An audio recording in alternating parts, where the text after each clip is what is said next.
Good morning, everybody. Welcome, Chester Airpy Church Devotional Podcast. Clint Davis, your host. Thanks for being with us. We get started. Genesis 33, Jacob and Esau meet each other. After Mitch brings us in. Gives me grace for every trial.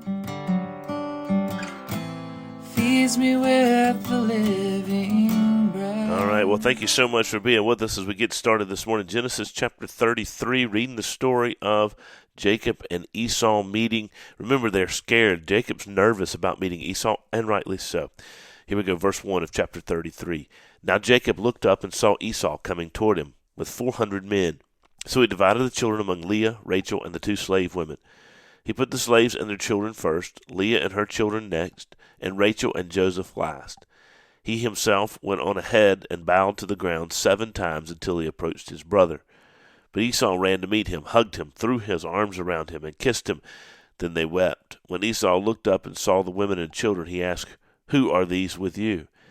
He answered, "The children God has graciously given your servant."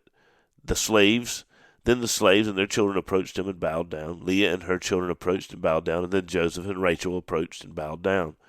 So Esau said, "What do you mean by this whole procession that I met?" "To find favor with you, my lord," Jacob answered. "I have enough," my brother Esau replied. "Keep what you have."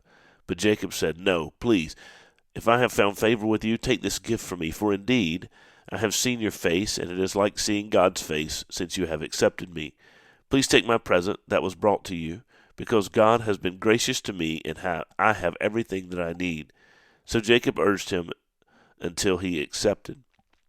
Then Esau said, "Let's move on, and I'll go ahead of you." And Jacob replied, "My Lord knows that the children are weak, and I have nursing flocks and herds. If they are driven hard for one day, the whole herd will die. Let my Lord go ahead of his servant. I will continue on slowly at a pace suited to the livestock and the children until I come to my Lord at Seir." But Esau said, "Let me leave some of my people with you." But Jacob replied, "Why do that? Please indulge me, my Lord." That day Esau started his way back to Seir, but Jacob went to Succoth. He built a house for himself and shelters for his livestock. That is why the place is called Succoth. After Jacob came from Padan Aram, he arrived safely at Shechem in the land of Canaan and camped in front of the city. He purchased a section of the field where he had pitched his tent from the sons of Hamor, Shechem's father, for 100 pieces of silver. And he set up an altar there and called it God, the God of Israel. Now, significance, at the end of chapter 32, God has this transformative moment with Jacob after Jacob wrestles with God on his way to meet Esau.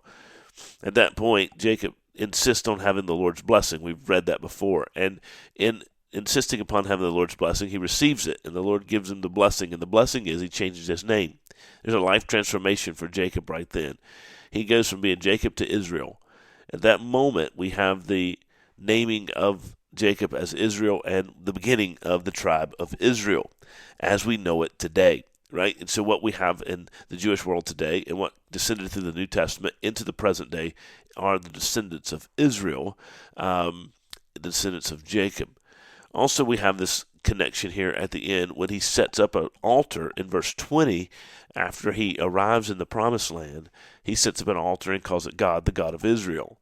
And at that moment, God becomes the God of Israel. Now, God has always been the God of Abraham, the God of Isaac, the God of Jacob. He's been the God of the patriarchs, Abraham, Isaac, and Jacob. The promise was made to Abraham, goes through Isaac, now down through Jacob. But we have this definitive statement of this connection between the people of God and what will develop into the 12 tribes of Israel. And then as God goes through and they move to, he provides for them, they move to Egypt, and then they'll come back to the promised land after the Exodus, and it'll always be the God of Israel. And so we have this definitive moment, one of these kind of turning points in the life and the history of Israel, as the people of God are starting to establish through Jacob, through Israel, their dominance and their presence in the land of Canaan that God had promised to give them. Abraham was there, Isaac was there, and Jacob leaves for 20 years. Now he returns. Esau is already there. Esau's already set up home. He's set up a land in the land of Seir. And Esau is there. Now, this isn't a great part of the story as well, because Esau has every reason to want to murder Jacob. And remember, as we read through this, if you've been with us, that as we read through this story, Jacob was concerned that Esau was going to do exactly what he had promised to do. Jacob left because Esau was going to kill him. 20 years had passed. Has he continued to hold the grudge? Well, we see something about Esau here. Esau is a man who is also a man of faith, and he has let go of this grudge that he has against his brother. And I love that, because what we find here is that Esau has let go, and Esau is growing and maturing. One of the things you need to understand, one of the things I need to understand is holding grudges doesn't do anything but harm those of us who hold them, right? So if Esau had continued to hold the grudge, it wouldn't have affected Jacob at all. Jacob was off in Padan Aram with Laban and getting married and making flocks and receiving the Lord's blessing. He wasn't bothered by Esau at all. Maybe he gave Esau a thought here and there, and the other place. But on his way back, he's concerned. But had Esau been dominated in his thought life about Jacob and about the bitterness that he had, he would have never, ever, ever been successful. He would never, ever had a free life. He'd never been free from that bitterness. It wouldn't have affected Jacob. It would have only affected Esau and his family. Esau lets go. Maybe some of us are in that situation. We need to not be bitter. We need to let go, because our bitterness is only affecting ourselves and our family and our interactions with other people. It's not affecting the person against whom we hold the bitterness. So listen, those are some great things. We see God's faithfulness. We see God's transformative power. We see God's ability to work grace and forgiveness in Esau and in Jacob. And we see Esau's willingness to forgive and let it go. And those are some wonderful traits that we need to emulate as the followers of God. You guys have a great day. God bless you. I'll see you tomorrow. You carry me close to your heart and show